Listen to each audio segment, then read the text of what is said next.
Hi everybody and welcome back. I am Go Veer Go Home. Today we've got another GVO tutorial for you. Today we've got the Rapido Trains LRC cars. This is from their newest run, the 2020 release. And I've got a few issues with them. Now they do look amazing. However, they don't run as amazing as they look. So we're going to change out a couple of things and do a couple of things to make them run better, so they work just as good as they look. So hang on, because here we go.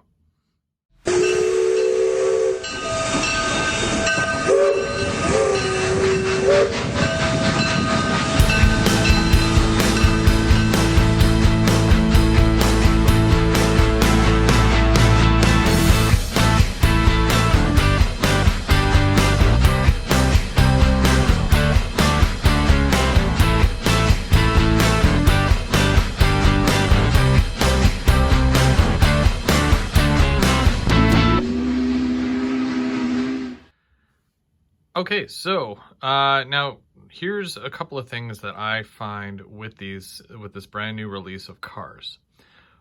First off, functionality. Now, with the passenger cars, in some cases, after pulling them around the track a couple of times, it almost seems like they're being pulled, or dragged, I should say. They're supposed to be pulled, and they're supposed to roll freely, but it's almost like they don't really, like they drag. The wheels do not turn at all. And also, if you listen very carefully,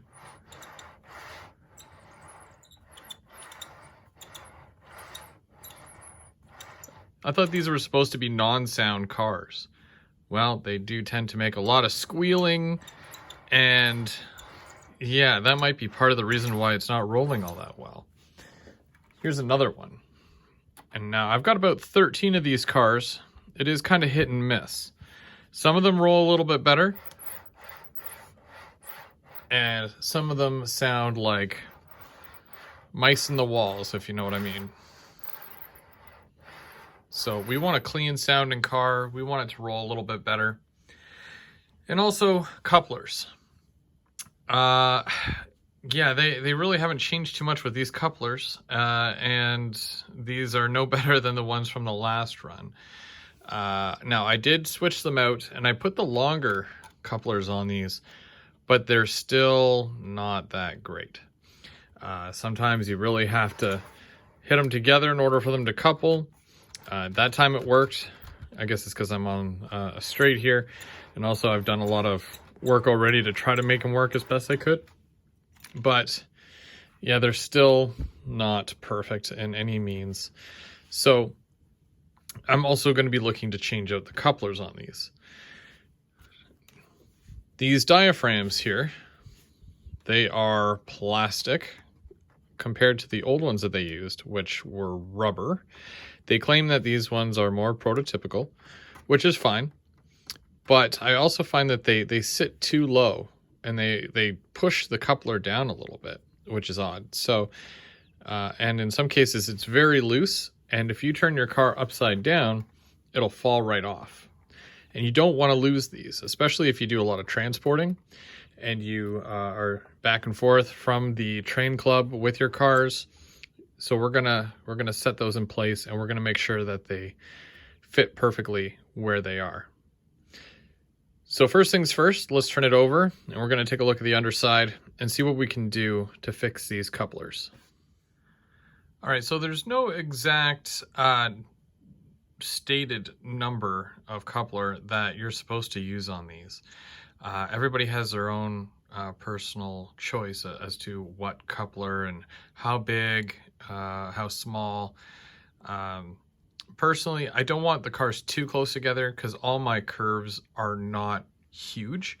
If I was running a 36-inch radius, I would probably keep the coupler a small, very tight car-to-car coupler. But for this here, I'm going to go a little bit bigger. So after checking through the website, on KD's website, I should say, I found that the number 26 coupler was, a decent size. So we're going to try that. This is basically what I'm going to recommend this time around. Now I've done number 5s on certain other cars before, like my Go Transits, and it worked out really, really well. I'm just going to remove the screw. So there's one screw right there, and then there's a little notch here. So I'm going to put my flathead screwdriver in and just going to twist it, and it's going to pop right out. See? And we're just going to put that on the side. These cars are actually very easy to swap out the coupler.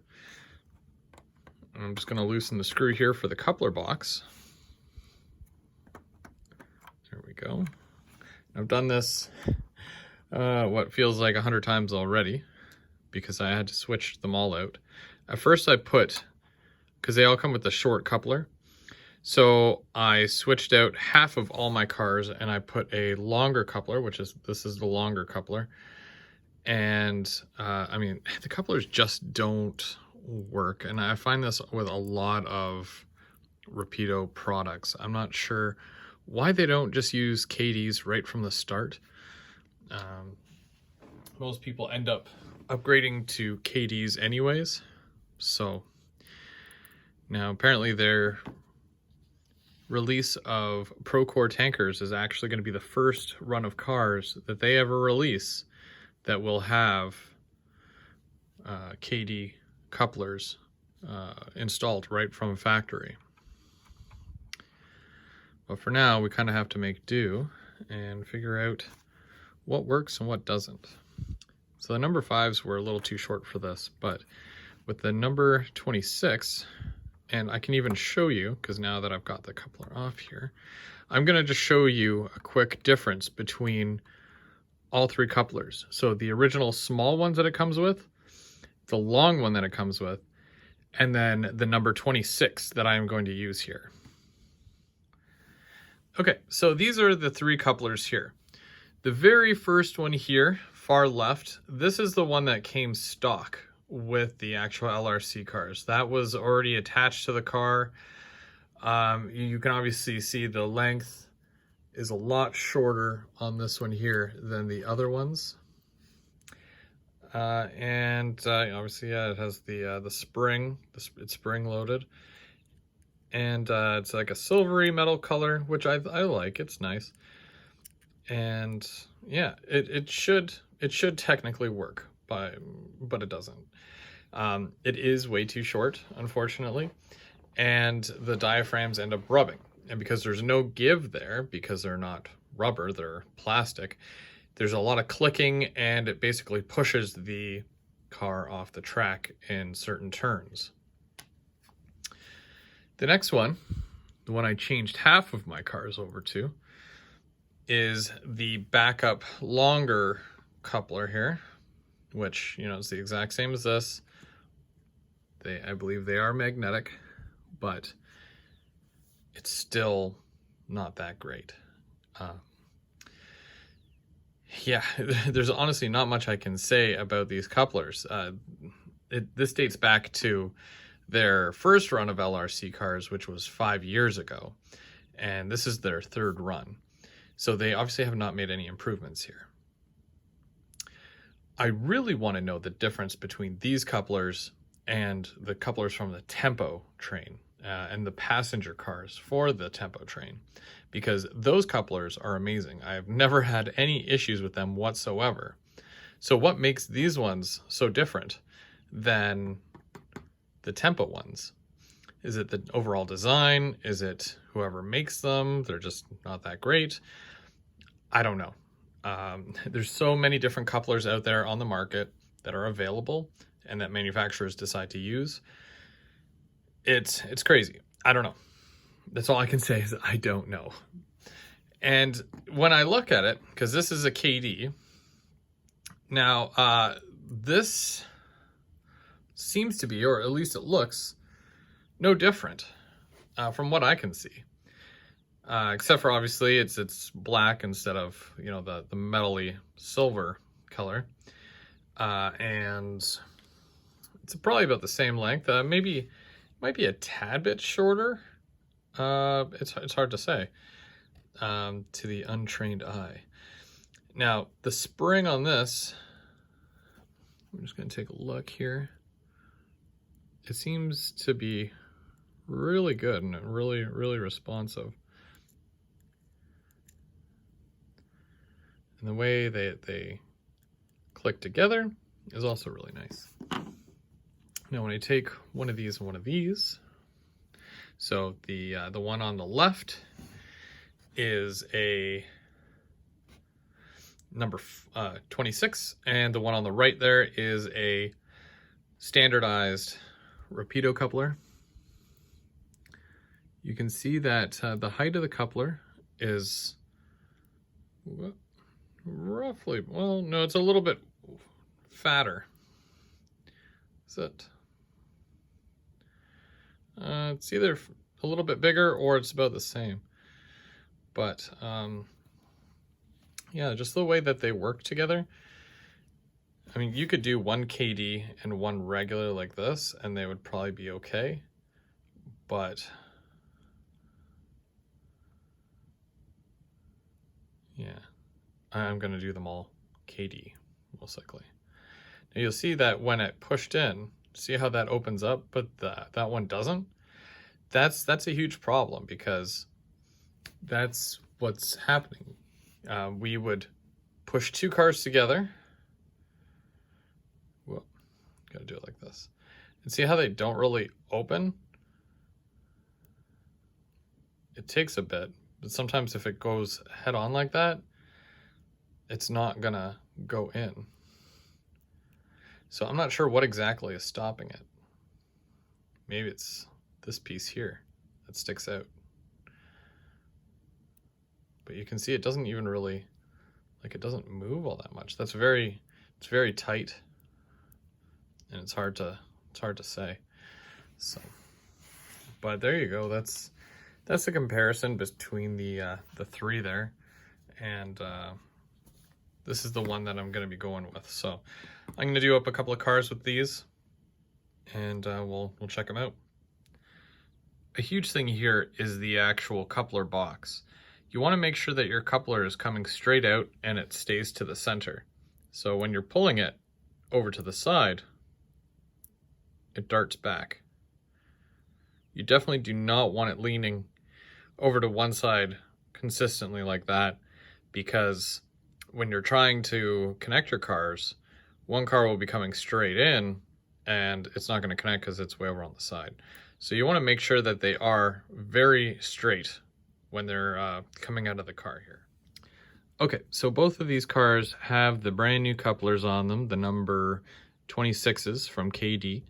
I put the diaphragms on and they line up pretty well. One might be a little bit higher than the other, but they're both straight and I don't have to really force them together. Now that is, and what seems like a good distance apart, especially with the diaphragms on. That makes me feel like I can go around some pretty good corners. Okay, so first we updated our couplers, made sure that everything was straight. We added some number 26 KD magnetic couplers. These are a little bit longer than your standard that the car comes with, but equal to maybe a little bit less than the longer couplers that Rapido offers with their cars. The next thing that we're going to deal with is basically oil. These wheels squeak a lot, so I picked up what would be the equivalent to an all gauge oil, basically. It's for slot cars, model trains, a bunch of other things here. Yeah, so it's like a lube and cleaner all in one. One of the first things here that I'm going to show you is the difference between a good set of wheels and a bad set of wheels. When I flick this one, that seems pretty decent, right?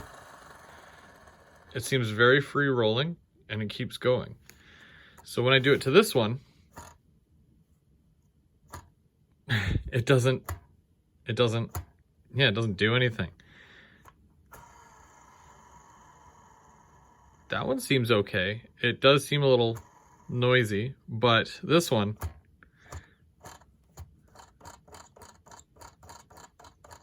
yeah, That very hit and miss here, as you can imagine. That one's okay, but they're all very noisy for some reason. Or some of them anyways.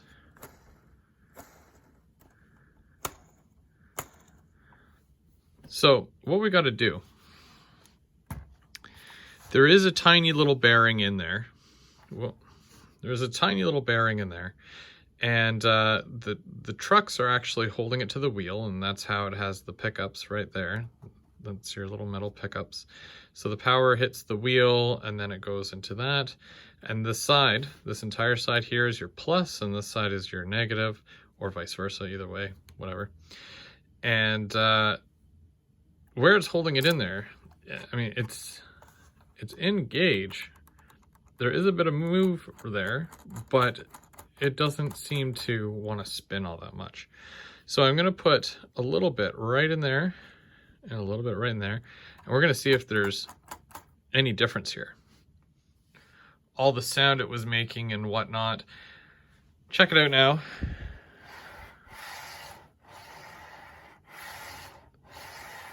This is exactly how it should run.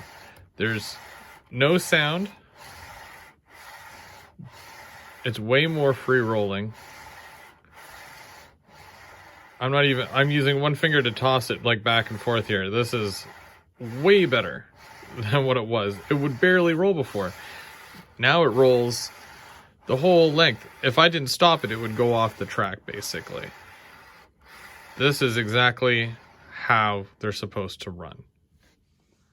So let's do this one more time here. Whoop. Helps when it's on the track. Okay.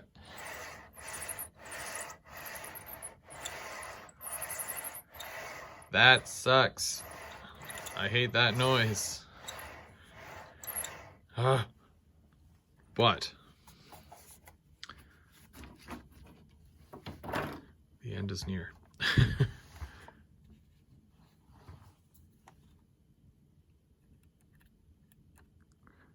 Just gonna put a little bit there.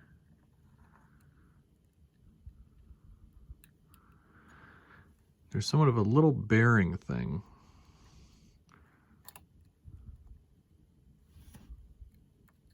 I'm putting it on all four of these wheels here. Because even if there is a little bit of oil on there still, it's either not enough or it's dried out.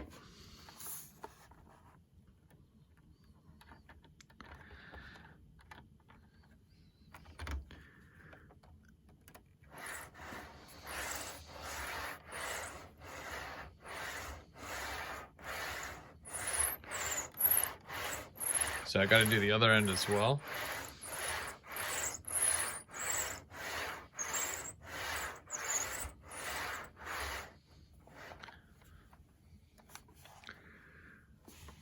With the other one, it went from there being lots of squealing to there being no squealing. So I'm hoping for the same result here.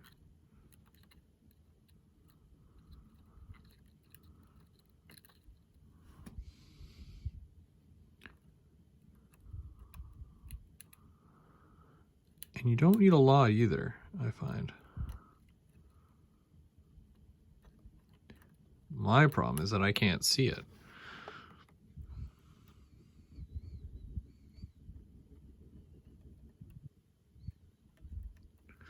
Okay. So this was the really bad end. So it's going to go right here. You can just follow that green stripe.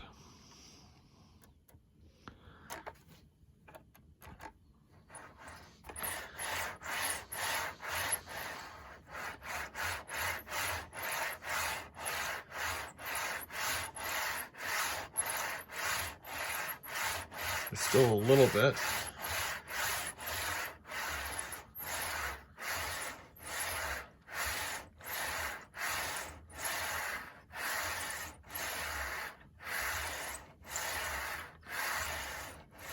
It definitely rolls better now,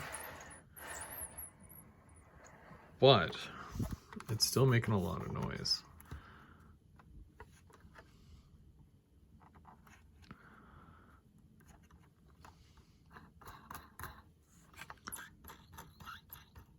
Yeah, you can hear it. It's the end one here.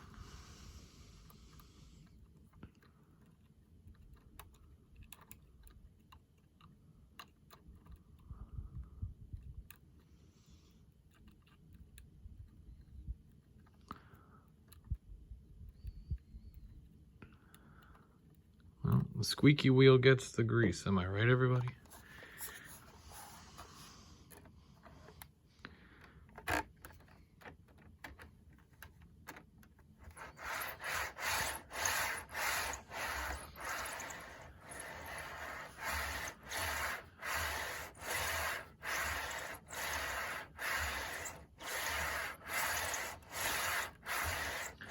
Even going from what it was to what it is right now.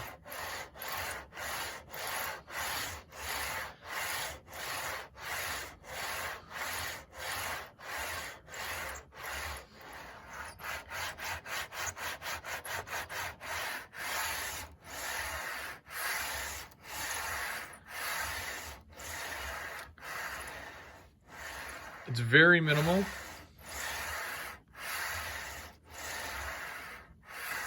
But a heck of a lot better. And she rolls a heck of a lot better too.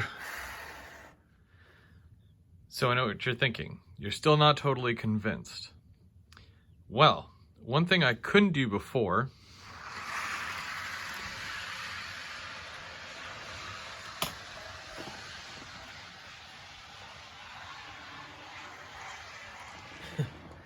is basically have it go all the way around my 2% incline all by itself. It would, well, hold on, let me see if I can do it with one of these, because this one here hasn't been oiled yet. So,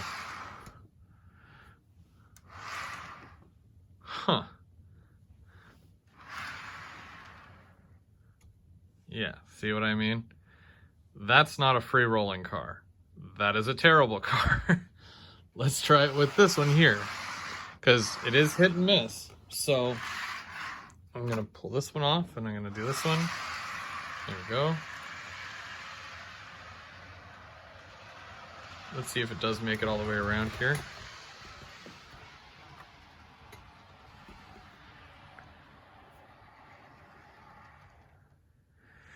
Good, but it could be better.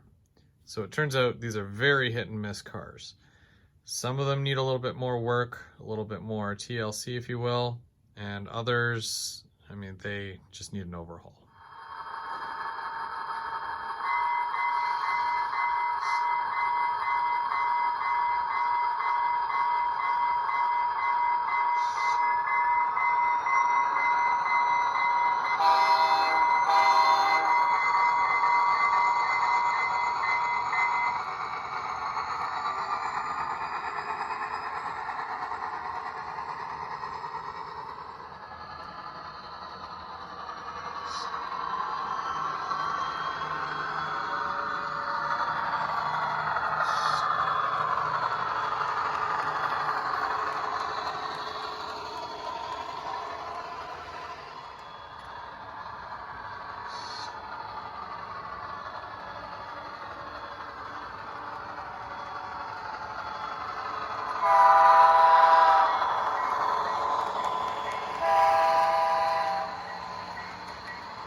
Well, there you have it, everybody. Looks like it's 100 times better now. After running it back and forth on the layout, it proves to me that the layout is not an issue. It really makes you feel like your layout is the issue when, the cars are, uncoupling, or they can't make it up a hill, or they can't, there's so many little things that are very discouraging. And, they always say run your worst cars and worst locomotives to sort out your layout. In some cases, take those really bad cars and make them better, because it's not your layout at that point. It's the car. So that being said, again, I changed the couplers to number 26s. I gave the wheel sets, both front and back, a good little lube job there. And there's no more noise, no more squeaking. It runs great, both directions, up and down the hill. It's more of a free rolling car now. I didn't have to break my back over it, although I was about to break the car, to be honest with you, because it's not just one car, it's not just two cars. Again, I bought like 13, and they're very hit and miss, but I've had issues with most of them, if not all of them. So I'm glad I can finally make them run the way they should run, which this brings me to the next part, which is spending $110 Canadian on a car like this. They ranged from $103 to $120 Canadian. I went out, I spent $10 on couplers. That's like after tax, it's like $8.99 for 4 couplers. I was able to do two cars with that. And then I got the bottle of lube stuff, which was about $8, I believe. Or $10. Nope, sorry, $12 for the lube. So all in all, should I have to do this? Probably not, especially when you're paying that much for a car, and right out the gate, it's terrible. It runs bad, and the couplers suck. But sometimes you got to do what you got to do, because no one else is going to make these cars. So it's just about making the car better. Us as modelers, we're expected to be able to do things like that and, maintain our cars. So I feel confident going forward that if I have any issues with any cars, then definitely I can resolve it, no problem. But I hope in the future that manufacturers step up and we don't have to really bend over backwards just to make a car that we want to use, or a locomotive that we want to use, run better. You definitely shouldn't have to. But in the meantime, I'm go Veer, go home. I want to thank you very much for joining us today. I know it's been a journey and a half, but I'm glad that we were able to sort this out, fix the car, and we're going to get back to running trains like crazy now. So stay tuned for more. But I've got a train to catch, so I'll see you later. Bye.